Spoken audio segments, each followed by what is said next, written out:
Blackhawks were buzzing early, but let a 3-0 lead slip away, leading to a painful loss in Minnesota.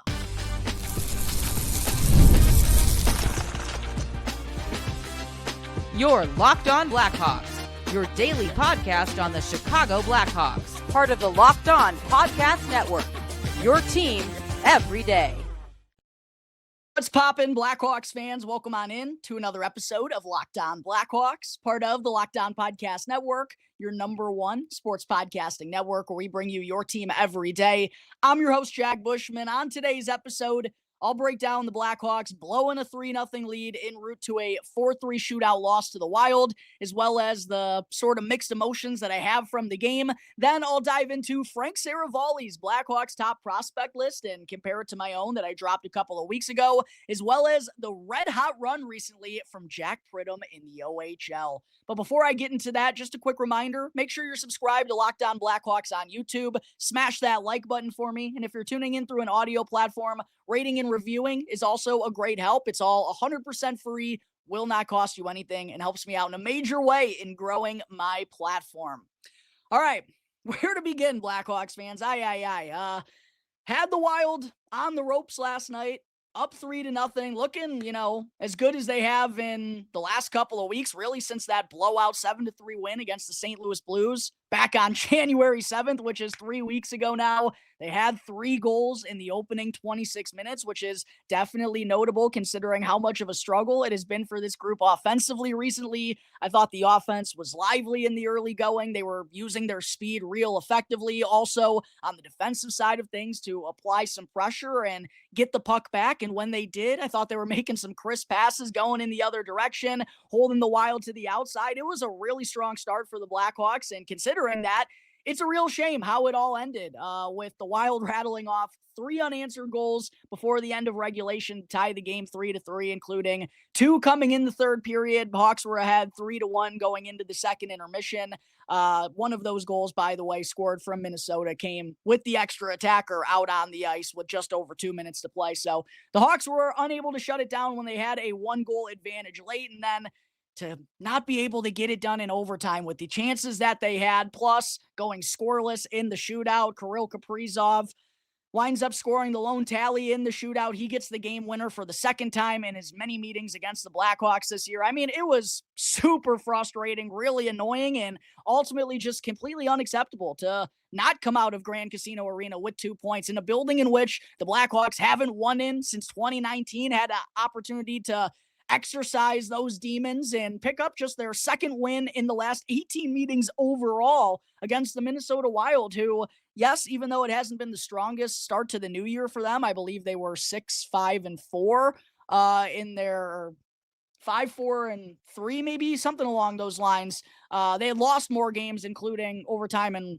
the shootout, than they had won so far in 2026, but they still were tied for the 5th most points in the NHL entering last night's meeting, and the Blackhawks were throttling them in the early going. So to not walk out of that building with a win, completely unacceptable and super maddening, made me want to rip my hair out.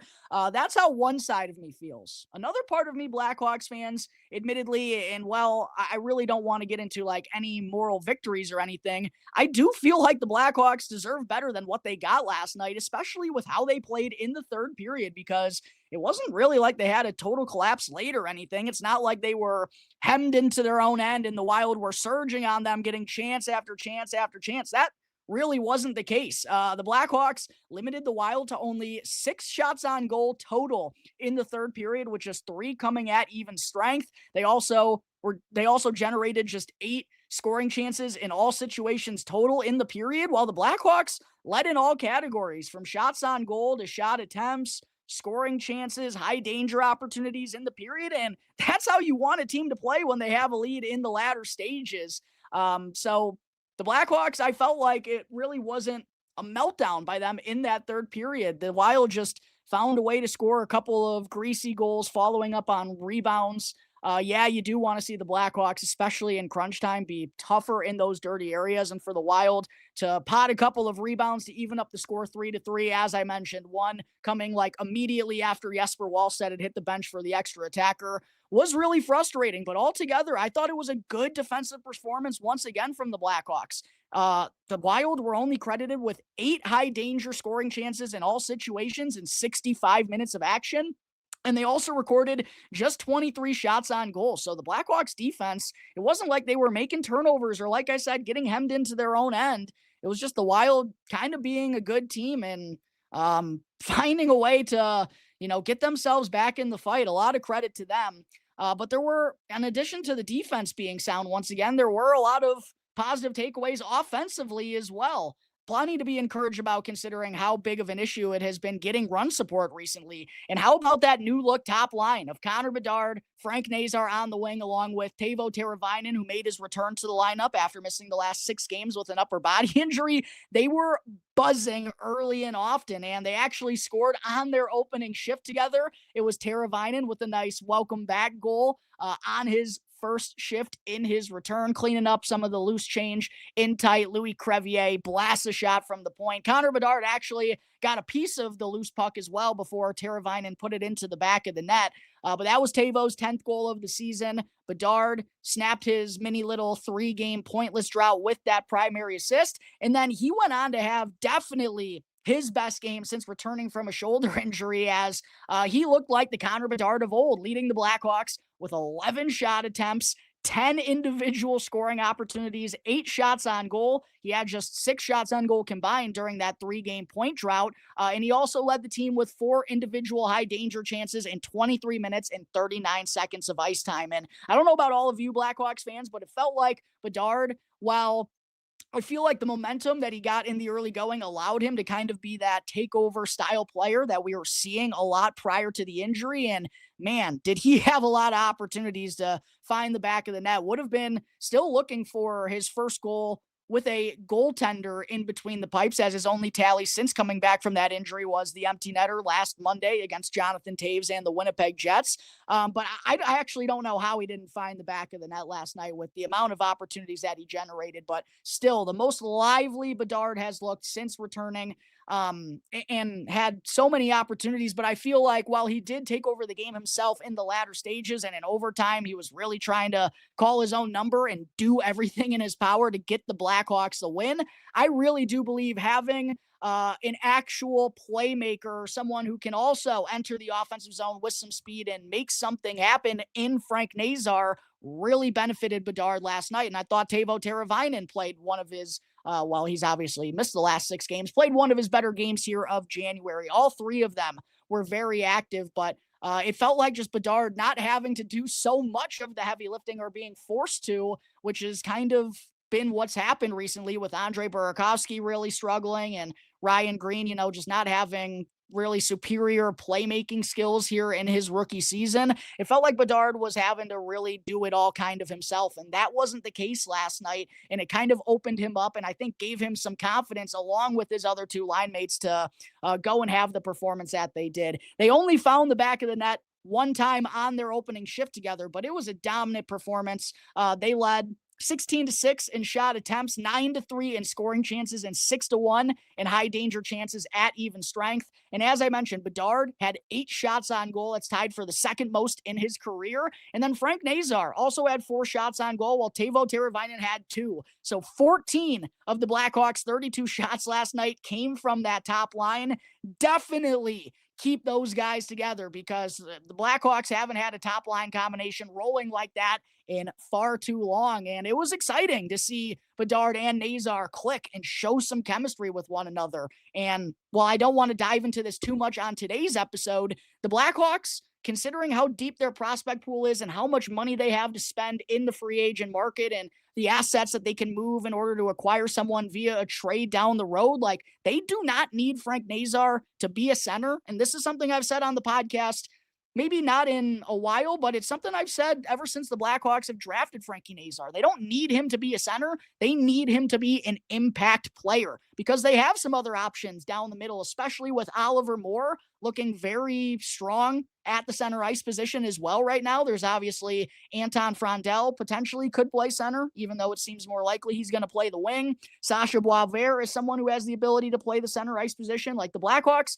are going to have options down the middle. So it was exciting to see Bedard and Nazar flash a real strong start together last night and excited to see what they have in store moving forward. And it was also really nice to see a couple of other lines chip in for the Blackhawks and get some depth scoring, because it really feels like, I mean, obviously they only had 11 goals, including Bedard's empty netter, over their last 7 games coming into this one. So obviously they haven't been getting contributions in the same game from numerous lines very often. Nice to see that happen last night. Ryan Donato snaps his 11-game goal drought. Fourth line gets on the board to put the Blackhawks ahead 2-0. His 11th goal of the season, which actually is now third most on the Blackhawks roster. So even though he's not getting the same opportunities that he did last year, and while it had been a quiet last couple of weeks here in 2026, Donato still, on pace to score right around 20 goals again here this season. And then Ilya Mikheyev, man, my oh my,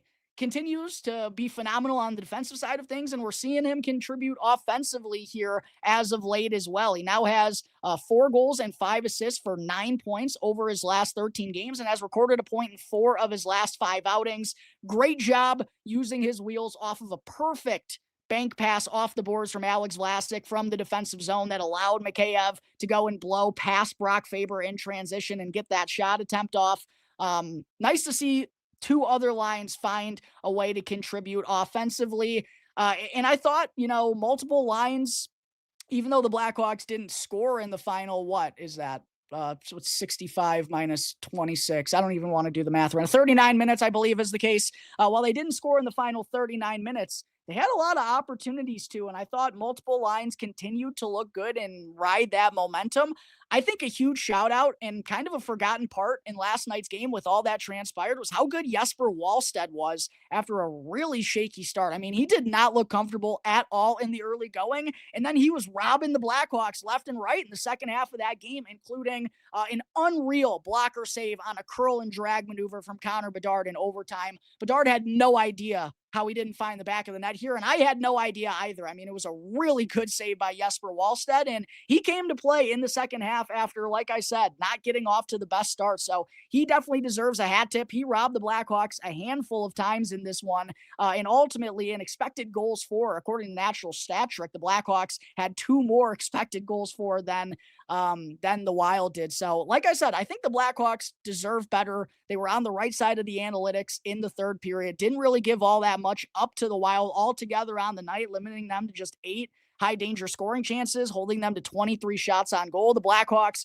also recorded over 24 shots on goal for just the second time in their last 9 games now. So they were lively offensively. They were strong defensively. I do think, though, what really shot them in the foot was the power play remaining ice cold. And to their credit, they looked a lot better than they have in recent weeks, but they still weren't able to get the finished product. And to not capitalize on the 2 power play chances that the Wild handed them in the third period, that's what honestly made me the most frustrated. Matt Boldy and Daniil Yurov both took penalties in the final 12 minutes of regulation, and then Boldy committed another penalty in overtime that gave the Blackhawks a 4-on-3. And to not score on any of those, I mean, legitimately, you just score on one of those power play opportunities and you win the game. But nope, the Blackhawks power play is now without a goal in 8 consecutive games. They went 0 for 5 last night and are now 0 for 22 during their goalless stretch, as they don't have a power play goal since all the way back on January 10th.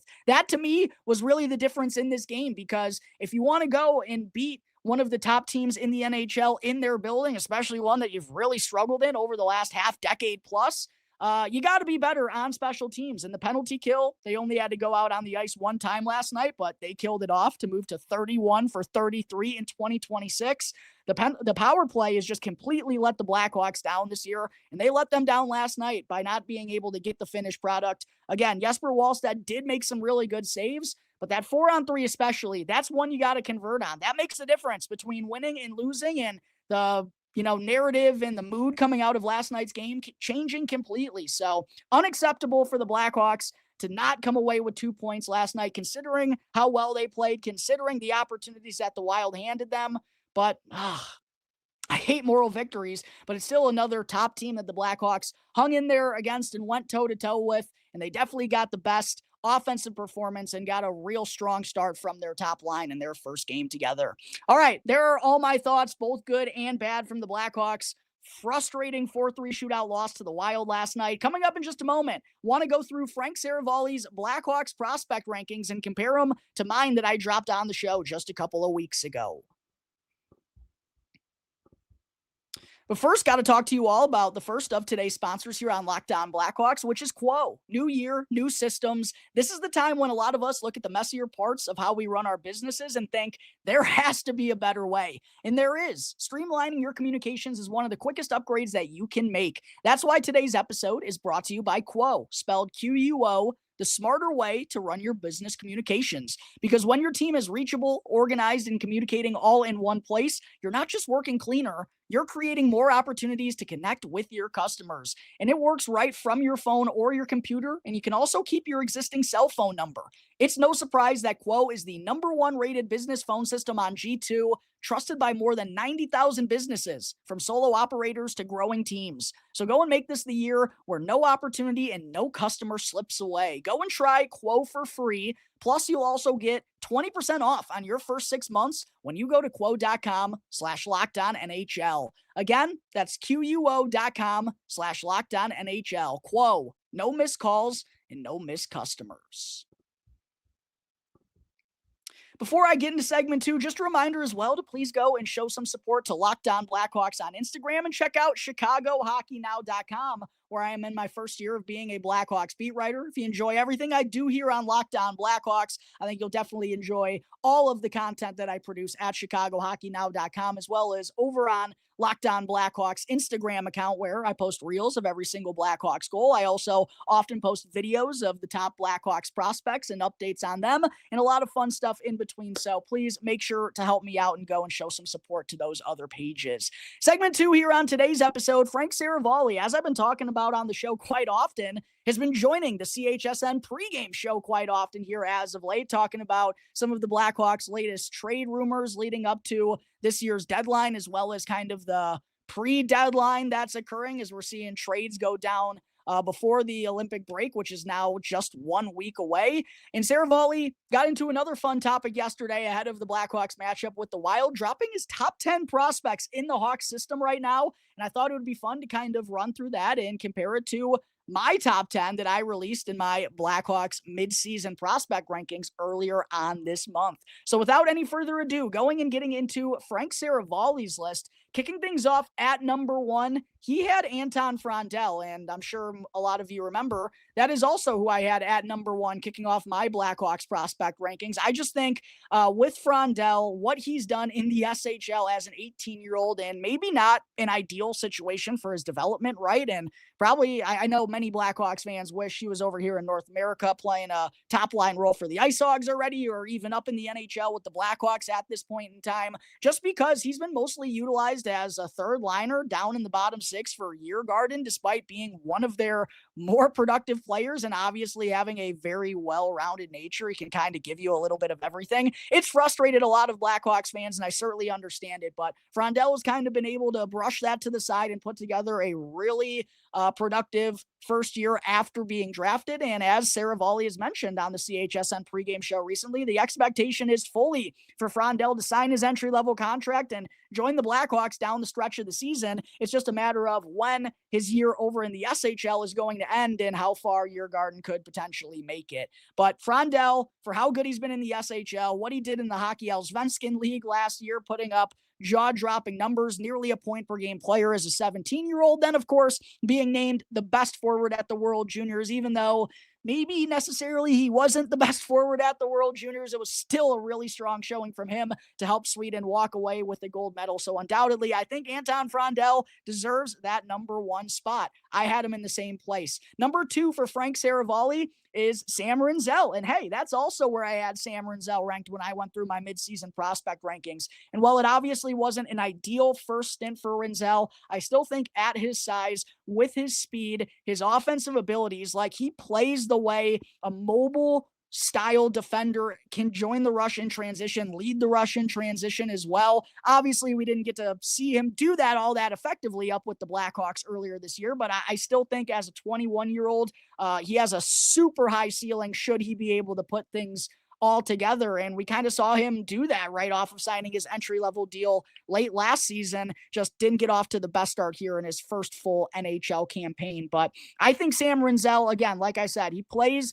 how you want defensemen to play in the modern day. And I'm really excited to see his kind of growth when he comes back up to the NHL later in the season after spending a significant stretch down in Rockford. So I also had Sam Rinzel at number 2. At number 3 for Frank Seravalli, he has Roman Kanserov, who's lighting it up over in the KHL, baby. I had Artem Levshinov at number 3, but Seravalli does not consider someone like Artem Levshinov or Oliver Moore, as we'll get into here in just a second, does not consider them a prospect any longer. But had he, I would have been very interested to see whether Levshinov came in ahead of Rinzel or after Rinzel. I personally had Artem Levshinov just behind Sam Rinzel because I don't think he quite has the same ceiling that Rinzel does, but he undoubtedly has the higher floor between the two. We're kind of already seeing that already as a 20-year-old defenseman with not a ton of experience. At number 4 for Frank Seravalli, he had Sasha Boisvert, who this is where I had him at the end of last year in my summer prospect rankings, because it was a monster freshman year for Boisvert with North Dakota, going to Boston University, one of the best programs in the nation, going to get an opportunity to be their top line center. I was super jazzed up about Boisvert. I was expecting him to be in the Hobey Baker race. That unfortunately hasn't happened as he's kind of dealt with some injuries, but I do understand why Seravalli, despite kind of a rocky sophomore campaign for Boisvert in college hockey, still has him at number 4, because I think he's going to be a real special player. I just, with him struggling a little bit this year, and while I know a lot of that is because of his health, I still feel like because a lot of other Blackhawks prospects have had monster years, I kind of had to move Boisvert down. But I do still think he's going to be an impact player and fully understand why Seravalli has him at number 4. I had Roman Kanserov at number 4 because I also included Artem Levshinov in my rankings. Next up at number 5, Frank Seravalli had Vaslav Nestrasil, who's been awesome in his first year of college hockey with UMass. Also had a really strong showing as well at this year's World Juniors for Team Czechia, helping them reach the podium for the 4th consecutive year, most medals of any country during that 4-year stretch. Personally, I still had Nestrasil a little bit lower because while he shows better, he can move pretty well for a player of his size, and his playmaking abilities are pretty solid. I don't know if he's going to be necessarily a real strong playmaker at the NHL level. I figure he's going to make his impact in the goal scoring department. And then I also still think he still has a little bit of a ways to go to know how to effectively use his body against grown men. But I feel like Vaslav Nestrasil is going to be a puzzle piece in the Blackhawks rebuild. I just had him a little bit lower. For me, I had Oliver Moore coming in at number 5, but of course, Frank Seravalli did not include him in his rankings. If he did, would have been very curious to see where Moore slotted in as well. Then at number 6, Frank Seravalli had Kevin Korchinski, who I actually had at number 7. So we're thinking pretty similarly here on KK, even though he doesn't have that top pairing or maybe even second pairing upside that he once did, still with his wheels and his offensive abilities and his size, even though he's not a thick body. I think that gives him a chance. Should he make enough strides defensively, it'll allow him to be sustainable in his own end, where his offensive game, that will allow his offensive game to really flourish. And that's really what it's all about, the balance. And when you're not being a very productive offensive defenseman in the NHL, and that's really been your nature throughout your whole career, you're being looked at for your defensive abilities, and that's never really been the strongest point of Korchinski. So he's got to become serviceable enough defensively to be trusted enough to utilize his offensive skill set to make an impact. And I do still feel like he has a chance, even though he's now he's going to turn 22 this summer, still very young and just kind of got rushed onto the scene. But undoubtedly, the luster isn't the same as what it used to be. But I still feel like Korchinski deserves a top 10 spot.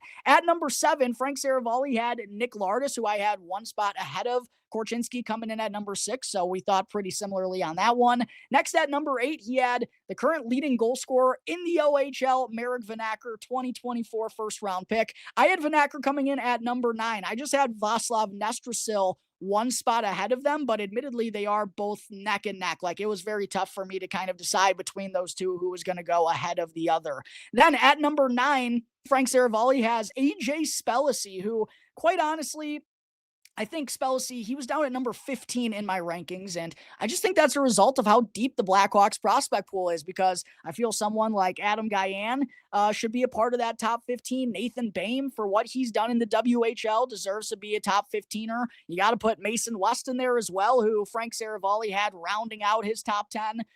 Ryan Green, I also considered in my prospect pool, so that's why Spellacy was a little bit further down, but I really do think Spellacy, with his speed and his size and just pure athleticism, can also play on the penalty kill. He has a unique makeup compared to the rest of these prospects, and that definitely gives him a chance to be a long-term piece in the rebuild. So do understand having him at number 9. It was just a little bit too high for me. And then rounding things out, like I said, was Mason West at number 10, who I had coming in at number 11. I actually had Sasha Boisvert at number 10. While I know I had him at number 4 last year, like I said, I just kind of had to bump him down, I think, a little bit because of strong years from guys like Marek Vanacker and Václav Nestrasil, and how good Nick Lardis' professional career has gotten off to. Oliver Moore and the rise that he's made. Like, I just kind of had to bump Sasha Boisvert down, but I still feel very highly about him. And as Seravalli has reported, sounds like Sasha Boisvert is expected to sign his ELC whenever his sophomore season of college hockey comes to a close with Boston University. So hope you all enjoyed that. Thought it would be fun to break down Seravalli's list and compare it to my own. Coming up in just a moment, before I close out today's episode, still want to talk about a prospect that we didn't mention here in segment 2, and Jack Pridham and his red-hot run in the Ontario Hockey League.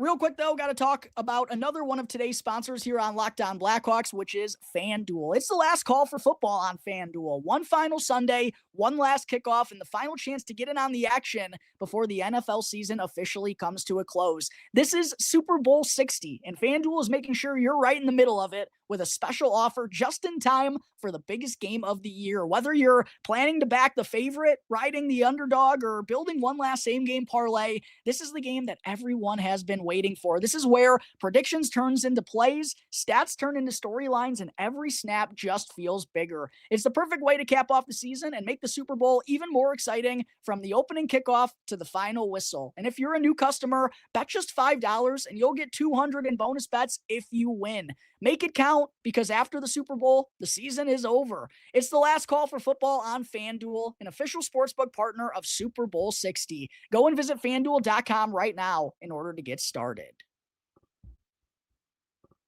Just want to say thank you to everyone for making Locked On Blackhawks your very first listen here to start your Wednesday. Segment 3, since we're on the topic of conversation regarding prospects, to close out today's episode, I figured I should probably mention that Jack Pridham, who wasn't involved in either mine or Frank Seravalli's Blackhawks top 10 prospect list, he's someone I've always felt pretty highly on ever since the Blackhawks selected him in the 3rd round back in 2024. He had an excellent first year with the Kitchener Rangers after joining them when he left the BCHL, and then ultimately decided to remain with them, even though he had a commitment with Boston University. But I fully understood, because I think he recognized that he was put in a really good position to succeed and get a major opportunity by returning to the Rangers for what's likely his final year of junior hockey.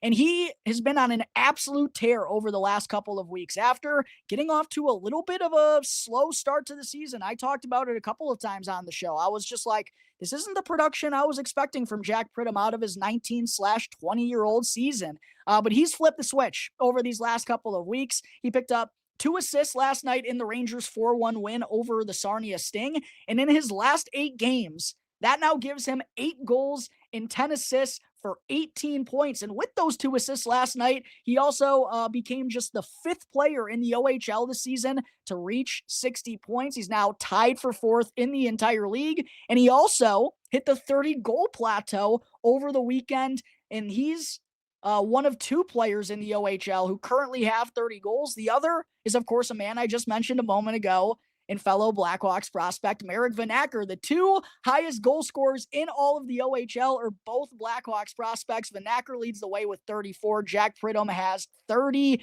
And this is the type of stuff I was expecting to see out of Pridham this season, and I absolutely knew he had it in him, being one of the most dominant players in the other league and absolutely taking over games.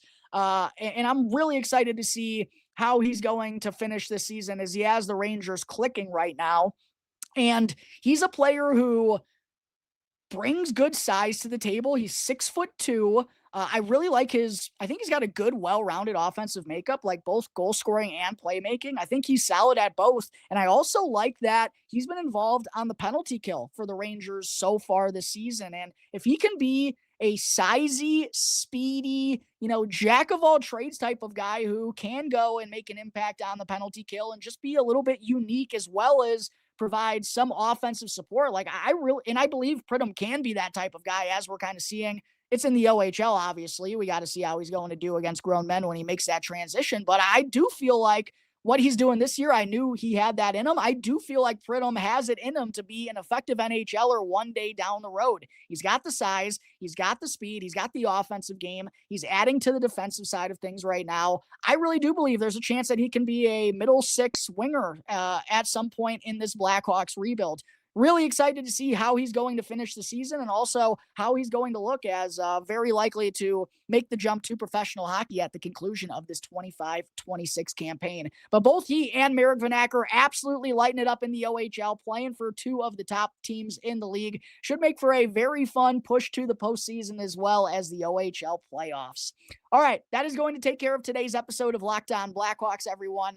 As always, thank you all again for joining me on the show. Make sure you're subscribed to Locked On Blackhawks on YouTube. And even if you're someone who regularly watches on YouTube, go and follow Locked On Blackhawks for free wherever you may listen to your podcast, and vice versa as well. If you usually tune in through Apple Podcasts or Spotify, make sure you hop on over to YouTube, hit that subscribe button for me. It's all 100% free and will not cost you a single penny. If you want to check me out on X, my personal is at Jack Bushman 2. Strictly Blackhawks account can be found at Talkin' Hockey for all the latest Blackhawks news and updates. Until tomorrow's episode, everyone, enjoy the rest of your Wednesday. Stay warm, stay safe, and I'll see you next time on the Locked On Blackhawks podcast, part of the Locked On Podcast Network, your team every day.